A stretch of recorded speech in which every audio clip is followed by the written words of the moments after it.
এই যে দেখেন এত বড় সমুদ্রে আমি নিচে পড়ে যাচ্ছি।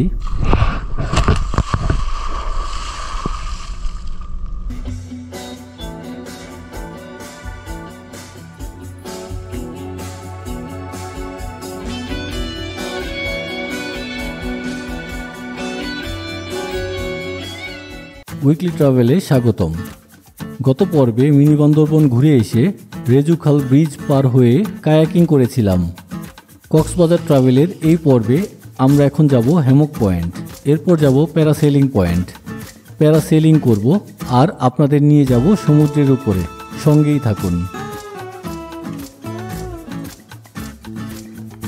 আমরা কায়াকিং করে কিছুটা পশ্চিম দিকে এসেছি।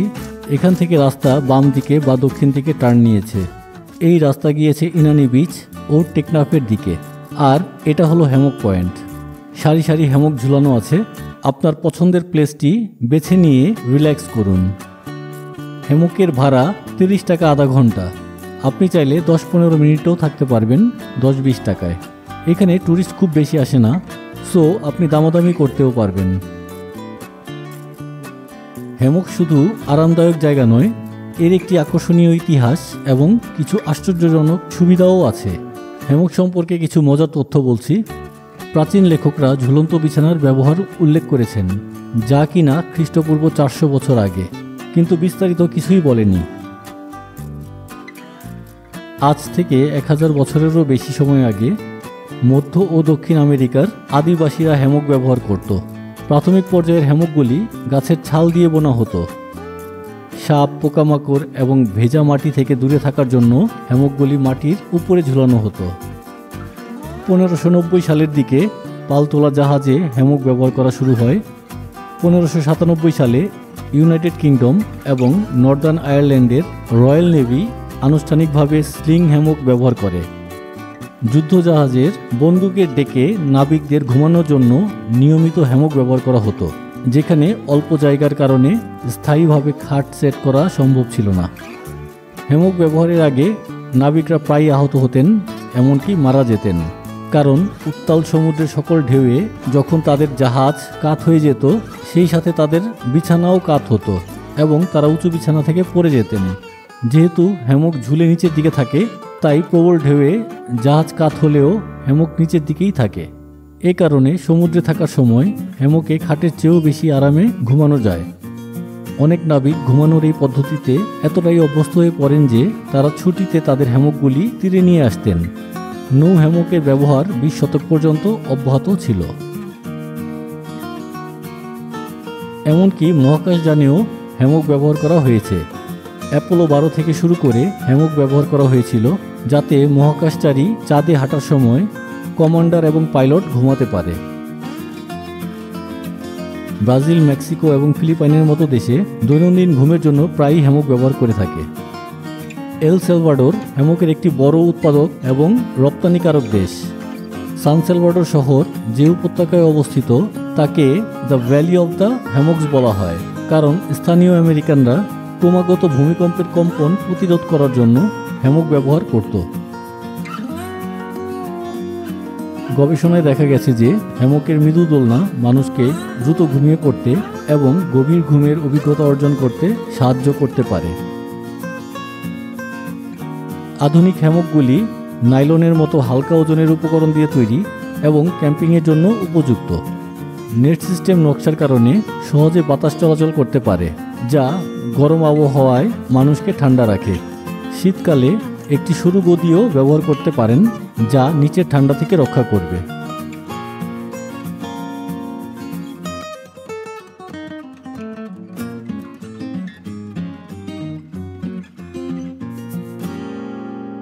আমরা এখন ব্যাক করব। যেহেতু আমরা গতদিন ইনানি বিচ, পাটুয়ারটেক বিচ গিয়েছি, তাই আজ ওই দিকে আর যাব না। আমরা চলে যাব প্যারাসেলিং পয়েন্টে।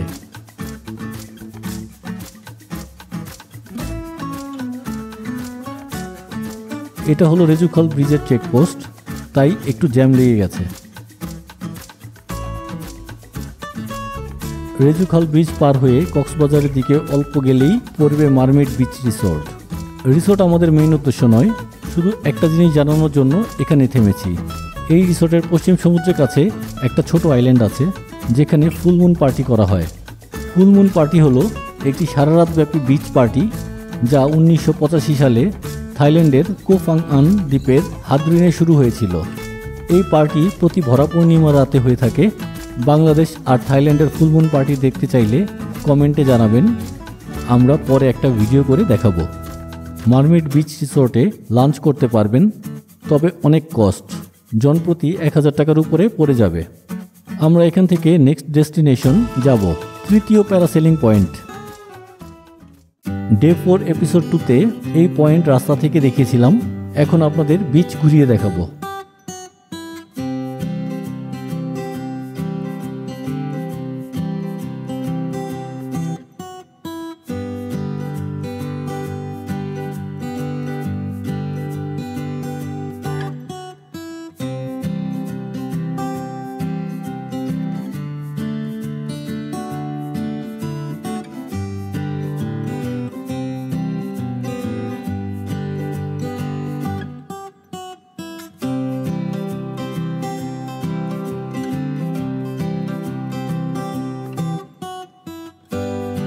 কক্সবাজারে প্যারাসেলিং করতে পারবেন, এটি শুধু সিঙ্গেল করা যায়। কক্সবাজারে এখন পর্যন্ত 4টি স্পট আছে, সবগুলো আপনাদের দেখিয়েছি। দাম সবার একই, এর কস্ট 2000 টাকা ও 2500 টাকা। 2000 টাকায় আপনাকে সমুদ্রের দিকে 1 কিলোমিটার ঘুরিয়ে আনবে, আর 2500 টাকায় আপনাকে আরেকটু ভিতরে নিয়ে সমুদ্রের পানিতে পা ছোঁয়াবে। তবে এটা করতে বাতাস থাকতে হবে, তবেই সম্ভব।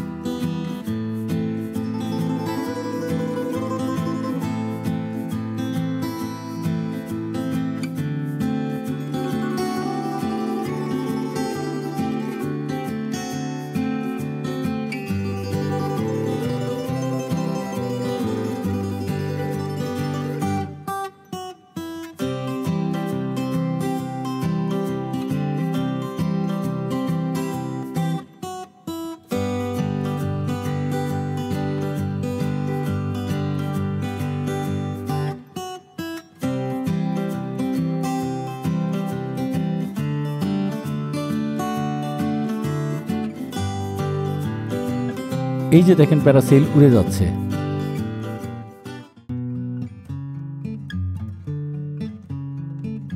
প্যারাসেলিং করতে আসলে কিছু ফটোগ্রাফার আপনার পিছনে ঘুরবে আপনার প্যারাসেলিং ভিডিও করে দেওয়ার জন্য। চাইবে 500 টাকা, পরে 350 টাকা চাইবে।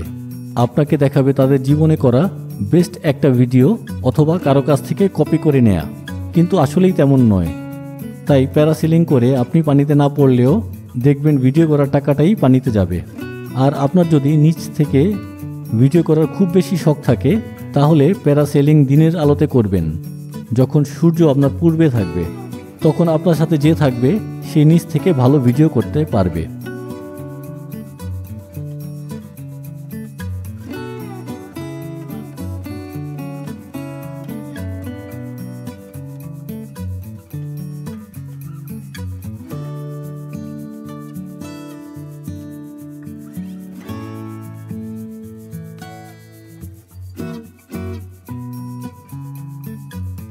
ওই যে দেখেন ল্যান্ডিং হয়েছে পানিতে।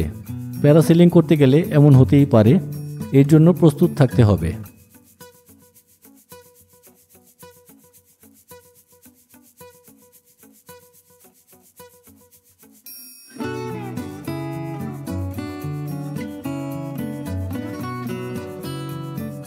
ওই যে দেখেন দ্বিতীয় আরেকটি ল্যান্ডিং হয়েছে, এটাও পানিতে।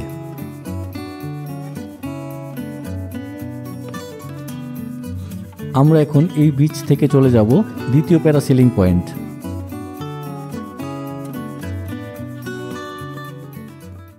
আমরা ওই বিচ থেকে চলে এসে এখন হেঁটে যাচ্ছি দ্বিতীয় প্যারাসেলিং পয়েন্টে, যার নাম প্রেসিডেন্ট বিচ। এখানেই আপনাদের প্যারাসেলিং করে দেখাবো।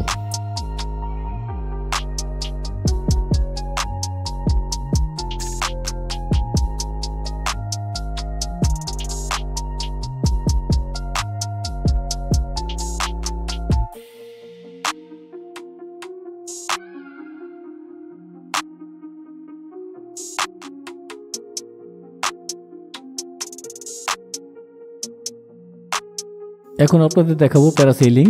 প্রথমে লাইফ জ্যাকেট আর ইকুইপমেন্ট পরাবে, আর একটি ছোট্ট ইনস্ট্রাকশন দিবে।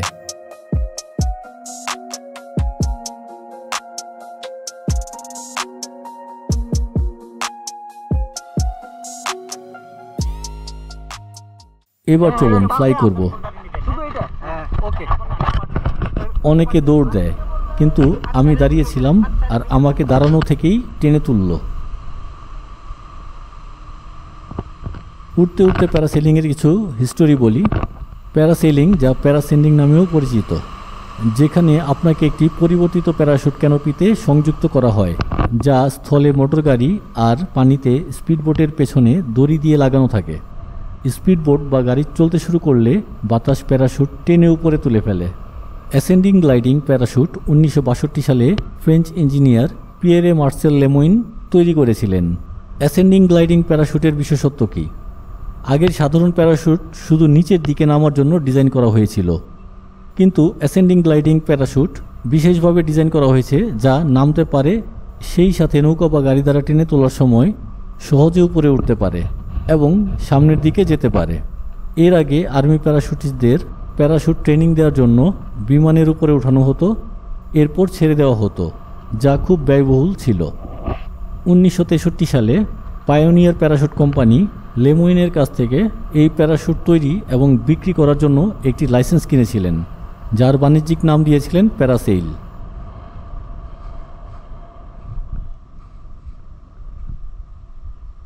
1973 সালে মার্ক ম্যাককুলো প্রথম স্বয়ংসম্পূর্ণ প্যারাসেল টোয়িং ভেসেল ডিজাইন করেন।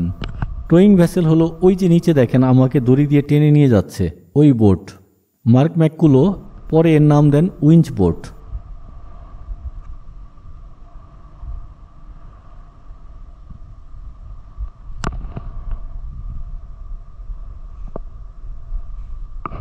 এই যে দেখেন আমাকে সমুদ্রে নিয়ে পা ভিজাবে।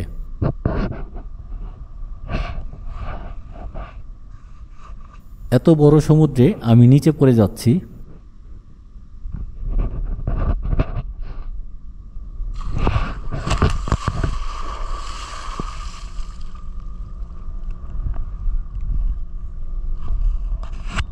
আমার পা যখন পানিতে ডুবলো আমি পা বেন্ড করে ফেলি, পরে দেখি আমার হাঁটু পানিতে ডুবে গেছে। তখন একটু ভয় লেগেছিল, এই বুঝি আমি সমুদ্রের ভিতর। এরপর আবার উঠতে শুরু করলাম, তখন একটু প্রাণ ফিরে এলো। 1975 সালে তিনি মায়ামি ফ্লোরিডাতে অবস্থিত সান স্পোর্টস কর্পোরেশন অফ আমেরিকা নামে ইউনাইটেড স্টেটসের প্রথম প্যারাসেল অপারেশন কোম্পানি গঠন করেন। কয়েক মাস ধরে উইঞ্চ বোট সফলভাবে পরীক্ষা করেন। উইঞ্চ বোটে একটি যান্ত্রিক উইঞ্চ ব্যবহার করা হয়, যা দড়ি বা তারের একটি স্পুল সহ একটি ডিভাইস। এটি যাত্রীকে বিচ বা পানি থেকে নয়, বরং সরাসরি নৌকা থেকে উপরে উঠায় এবং আবার নৌকায় অবতরণ করে। এই সিস্টেমটি পর্যটক এবং নতুনদের জন্য প্যারাসেলিংকে নিরাপদ এবং আরও সহজলভ্য করে তোলে। এর ফলে সমুদ্র উপকূল রেখা থেকে গভীর সমুদ্রেও প্যারাসেলিং করা সম্ভব।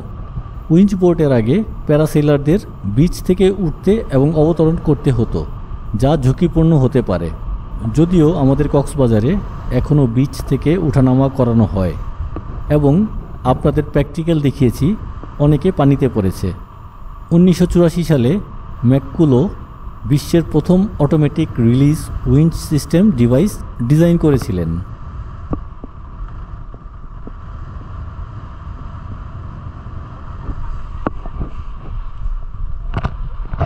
মাইকে যখন বলবে তখন ডান পাশের একটা লাল ফিতা আছে, তাকে জোরে টানতে হবে।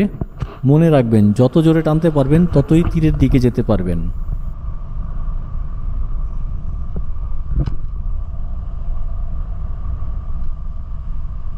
একটা টাইম পরে আপনাকে বলবে আর টানতে হবে না, তখন ছেড়ে দিবেন।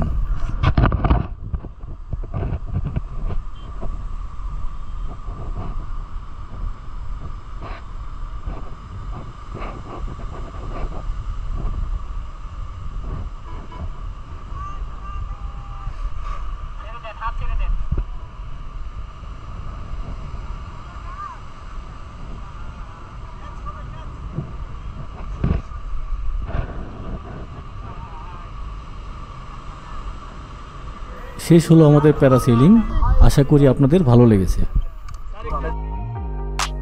1976 সালে ব্রায়ান গাস্কিন প্রথম 16 গোর ক্যানোপি ডিজাইন করেন এবং তার কোম্পানিতে তৈরি করতে শুরু করেন, যার নাম ওয়াটার বার্ড।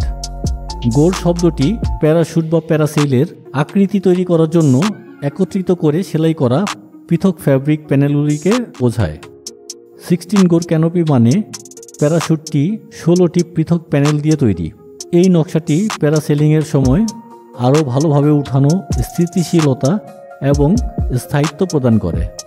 তার কোম্পানি ওয়াটারবার্ড আজও চালু আছে, বাণিজ্যিক এবং বিনোদনমূলক 16 গোর প্যারাসেইল তৈরি করে। প্যারাসেইলের সাইজ নর্মালি 24 থেকে 28 ফুট ডায়ামিটারের হয় একজন যাত্রীর জন্য। সম্প্রতি ক্যানোপি সাইজ বড় করা হয়েছে আরও বেশি যাত্রী একসাথে তোলার জন্য, যেমন 30 ফুট থেকে 36 ফুট ডায়ামিটারে 2 জন এবং 38 থেকে 42 ফুট ডায়ামিটারে 3 জন পর্যন্ত একসাথে প্যারাসেলিং করতে পারে।